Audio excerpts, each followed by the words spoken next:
Hey guys, welcome to another special edition of Comic Station. This is issue number 78 for June 25th, 2014. And we're shooting at home because it's the summertime and we're just way too relaxed. Indeed. So let's start off with the first one. It's actually probably the big title this week, just because of the names attached to it. This is Outcast, written by Robert Kirkman, from Walking Dead fame. And just on that alone, Image is going to sell a bunch of these. Probably more than it should. Yes. We both kind of agree that the story took at least for me, it took a little bit for me to actually sort out what was happening. I admit, I was probably more prepared for it, if only because you warned me about how weirdly it's presented. Yeah, at first it seems like there's a bit of time disjointment here, and then you find out, no, it's just interlacing stories that weren't very well differentiated. While the artwork was really good, and we both liked the artwork, it also didn't make the two stories interlace very well. They overlap. Some caption boxes I think really would have been useful. Something. Split that up. I will say this, I have to give a big shout out to the inking as well, which is excellent. Inking Very and good. coloring is great on this book. I was definitely negative on it. The basic concept is a possession story, and sadly, We've seen a bunch of this. Yeah, if you're hoping for something new from Kirkman in Possession, you're going to be disappointed. If you've seen The Exorcist or basically anything like that, you've seen a lot of the scares in this. Yeah, so far it just seems a regular possession story, and I mean I think he's trying to make a twist in it, but it comes off more grandiose than it really should be. I definitely thought there was a lot of pretension jumping out of the ink there in the ending. Yeah, so we'll see how it goes. Honestly, for Walking Dead, it did take me about a first volume to really delve into it and get really captured by it. So this may be the same thing, where it may take him 2, 3, 4 issues to really build up to what he's trying to get to. Yeah. I mean, hopefully it'll be better than that show that History is going to do about Jesus as an exorcist, directed by Eli Roth. Yeah, we're going to pass on that one. Yeah. Moving right along here, we've got Super Secret Crisis War from IDW, which stars all the favorite shows of your 90s youth, like Edd and Eddy, Powerpuff Girls, Samurai Jack, Dexter, and Ben 10. He's from the 90s, right? Yeah, he is the newest one of them. I liked it just because, honestly, it's nostalgia for me. I don't know how much modern kids, unless obviously they've been reading the individual issues for these heroes, will really be invested in it.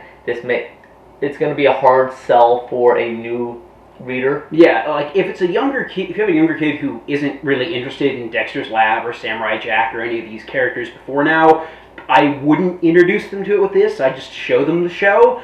And if you're someone older, like in your 20s or whatever, who grew up with a lot of the shows, you'll definitely find enjoyment in this, though I think it still could have been a bit better if it was directed more at a crowd who was getting it for the nostalgia value.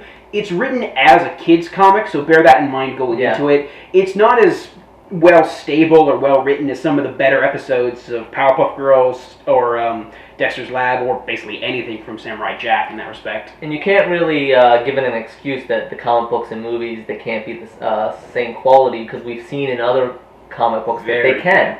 Matter of fact, comic books can have very large stories that movies have a hard time reenacting. Just look at some of the really great Batman animated series comic books that came out, and with stuff that was pretty much as uncompromising as the show was in some aspects. Yeah. So, like I said, it's a fun nostalgia bomb, but it could have been more, but it is what it is, and it's fun is what it is.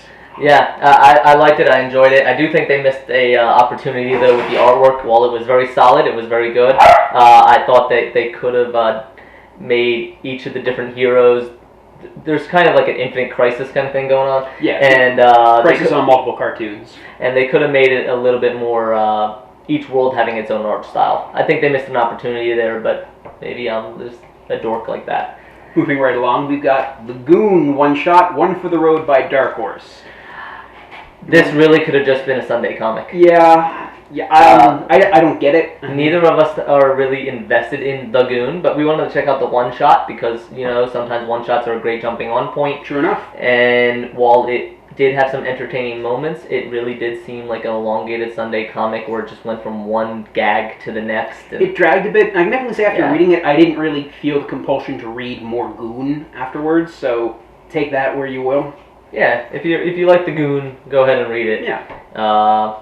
it's a good old style if you like that. Next one we have a couple of quick housekeeping here. You've got Savage Hulk. The Savage Hulk replacing Indestructible Hulk for Marvel. This doesn't need to exist. It's set in the past, not the present. These aren't the time-displaced X-Men. It's basically just taking the Hulk back to his big, angry guy roots, basically stripping away all the interestingness that came out of Indestructible Hulk and the Avengers movie. It's a shame because I really liked the Mark Waid one.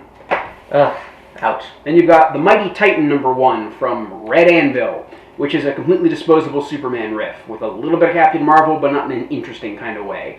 If you've read Supreme or anything by Mark Waid involving Superman, you've already seen this story, but much better. Yeah, definitely go read the Mark Waid ones. I love a lot of those comics. I like the dystopian kind of superhero ones. Oh yeah, Mark Waid's very good. They're great. Honestly, probably kind of funny that nothing really stood out. Outcast was an interesting and maybe super secret, but nothing really a standout this week. Not in the new comics that we have here, no. Of course, I got reviews coming out pretty much every day this week, but Wednesday. Look from Thursday, where I look at Ghost and Captain Midnight, which are the best comics I've read this week. There you go. Check out frontdoorgamer.com for the reviews.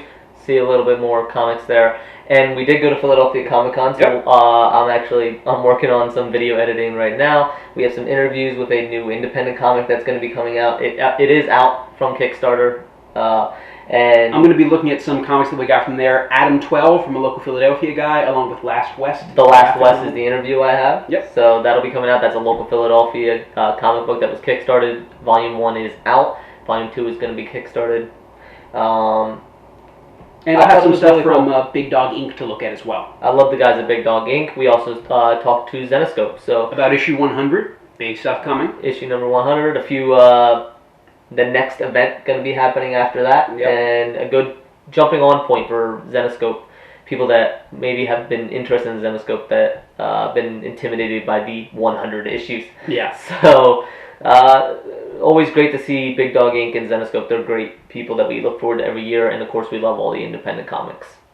So, Thank you very much, and look forward to all that on frontdoorsgamer.com. One last thing, I'd like to say thank you to Paul, because this is my 1-year anniversary with Front Doors Gamer. Happy anniversary. Thank you. Yep, so go check out his first review. It was posted 1 year ago. Yeah, Hoax Hunters Case Files #1. It's cutting your teeth on a good one, right? Yeah, right. So, go check that out. But it's been great, and we're always changing, and we're going to keep trying new things and keep coming out, and we're getting close to issue number 100, so that'll be really fun. Thank you very much. This has been Comic Station number 78, getting close there, and we will see you next week. Instead. I think people would like him probably better. He is more charismatic. He's a comic dog. Right, Thor?